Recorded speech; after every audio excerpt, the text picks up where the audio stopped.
മഞ്ചേരിയിലെ പയ്യനാട് സ്റ്റേഡിയത്തിലേക്ക് എല്ലാ മലയാളി ഫുട്ബോൾ പ്രേക്ഷകരെയും സ്വാഗതം ചെയ്യുന്നു. എലൈറ്റ് കേരള പ്രീമിയർ ലീഗ് 2024-2025 സീസണിലെ match number 65 Gokulam Kerala FC നേരിടുന്നു സെയിന്റ് ജോസഫ് കോളേജ് ദേവഗിരിയെ. സെയിന്റ് ജോസഫ് കോളേജ് ദേവഗിരിയുടെ ടച്ചോടുകൂടി ഇന്നത്തെ ഈ മത്സരം ആരംഭിക്കുകയാണ്. വിജയം തുടരാൻ ഗോകുലം കേരള FCയും വിജയത്തിനായി saint Joseph college Devagiri. Once again ഈ ലാസ്റ്റ് ബോളിൽ നിന്ന് വാസിം വീണ്ടും ലോങ് ബോൾ നൽകാനുള്ള ശ്രമമാണ്. ഡയഗണൽ പാസ് ആണ്. ഇത്തവണ ഗോൾ കീപ്പർ മുന്നിലോട്ട് വന്ന് അപകടം ഒഴിവാക്കാനുള്ള ശ്രമം അവിടെ നടത്തുന്നുണ്ട്. വീണ്ടും ഗോൾ കീപ്പറെ ബീറ്റ് ചെയ്തുകൊണ്ട് ഒരു ഷോട്ട് എടുക്കാനുള്ള ശ്രമം അവിടെ നടത്തുന്നുണ്ട്. കൃത്യമായി തന്നെ ബ്ലോക്ക് നൽകുന്നുണ്ട് അവിടെ. എനിക്ക് തോന്നുന്നു പെനാൾട്ടി ആയിരിക്കണം.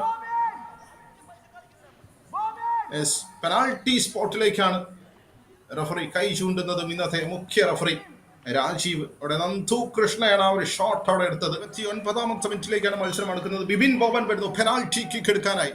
Bibin Boban, Bibin and goal number 1 Gokulam Kerala FC. 29ാമത്തെ മിനിറ്റിൽ ബിബിനിലൂടെ നേടുന്നു ആദ്യ ഗോൾ.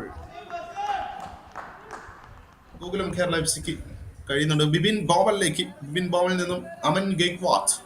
അമന്റെ ലോങ് ബോൾ വരികയാണ്. നല്ലൊരു ഓവർഹെഡ് ബോളാണ്. ബിലാലിലേക്കാണ് പന്തെത്തി ചേർന്നത്. ബിലാലിനെ ഫൗൾ ചെയ്യുന്നുണ്ട്. പെനാൾട്ടി ആർക്കിന് തൊട്ട് മുന്നിൽ വെച്ചാണ് അവർ ഫൗൾ കൺസീഡ് ചെയ്യുന്നത്. അമൻ ഗെയ്ക്വാത്ത് വരുന്നു ഫ്രീ കിക്ക് എടുക്കാനായി. 3 താരങ്ങളുണ്ട്. എന്തായിരുന്നാലും അമനായിരിക്കണം എടുക്കുന്നത്. അമൻ എടുക്കുന്നു ഫ്രീ കിക്ക്. ബ്യൂട്ടിഫുൾ. അമൻ അടിക്കുന്നു 2ാമത്തെ ഗോൾ ഗോകുലം കേരള FCക്ക് അനുകൂലമായി. 2 ഗോളുകളും സെറ്റ് പീസ് സിറ്റുവേഷനിൽ നിന്ന് വന്ന കാര്യം ഞാനിവിടെ ഓർമ്മപ്പെടുത്തുകയാണ്. ബ്യൂട്ടിഫുൾ ഗോളാണ് അമൻ ഗെയ്ക്വാത്ത് നേടിയത്. മുംബൈയിൽ നിന്നും മുംബൈ എക്സ്പ്രസ് ആയി വരുന്നു കേരളത്തിന്റെ നാട്ടിലേക്ക്.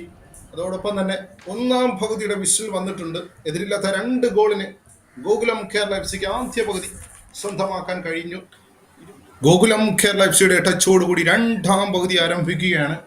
ആദ്യ പകുതിയുടെ 29ാമത്തെ മിനിറ്റിലും 45ാമത്തെ മിനിറ്റിലും ഗോൾ കണ്ടെത്താൻ ഗോകുലം കേരള FCക്ക് കഴിഞ്ഞു. 29ാമത്തെ ബിബിൻ ബോബൻ, ബിബിന്റെ ത്രോ പാസ് ആണ്. വീണ്ടും ബിലാലിലേക്ക്. ബിലാൽ ഓഫ് ക്ലിയറൻസ് ചെയ്ത് രക്ഷപ്പെടുത്തുന്നുണ്ട് അവിടെ സെയിന്റ് ജോസഫ് കോളേജ് ദേവഗിരിക്ക് വേണ്ടി. ദീപു ബെന്നി ഒരു കോർണർ കിക്ക് നേടിയെടുക്കുന്നുണ്ട്. ഇതായിരുന്നു ആ ഒരു സിറ്റുവേഷൻ. ഡിഫൻഡറുമാണ് ദിവസം കളിച്ചുകൊണ്ടിരിക്കുന്നത്. നല്ലൊരു ബോളാണ്, നല്ലൊരു എക്സിക്യൂഷനാണ് അവിടെ കാണാൻ കഴിഞ്ഞത്. വീണ്ടും ഇടത് വിങ്ങിൽ കൂടി ഗോകുലം കേരള FCയുടെ മുന്നേറ്റം. 3ാമത്തെ ഗോൾ കണ്ടെടുത്താനുള്ള ഒരു സുവർണ അവസരമാണ്. ആൻഡ് പാഴായി പോവുകയാണ്. അവിടെ മുഹമ്മദ് മഹദിയായിരുന്നു ആ ഒരു ഷോട്ട് എടുത്തത്. മഹദിക്കും ഗോൾ വലയിലേക്ക് എത്തിക്കാൻ കഴിയുന്നില്ല. അർഷാദ് വരുന്നു കോർണർ കിക്ക് എടുക്കാനായി. Corner kick. നല്ല രീതിയിലുള്ളൊരു ചാൻസ് ആയിരുന്നു അവിടെ പ്രഭാസിന് ലഭിച്ചത്.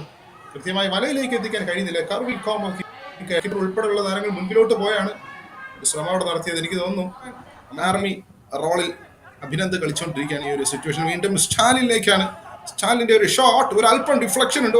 ബ്യൂട്ടിഫുൾ സേവ് ആണ് അവിടെ ദീപു ബെന്നി നടത്തിയിട്ടുള്ളത്. സ്റ്റാലിന്റെ നിർണായകമായ ഷോട്ടായിരുന്നു അത്. ബിബിൻ ബോബൻ എടുക്കുന്ന കോർണർ കിക്ക്. ഇത്തവണ വലിയ വ്യത്യാസത്തിലാണ് പോയത്. ഫൈനൽ വിസിൽ വന്നിരിക്കുന്നു.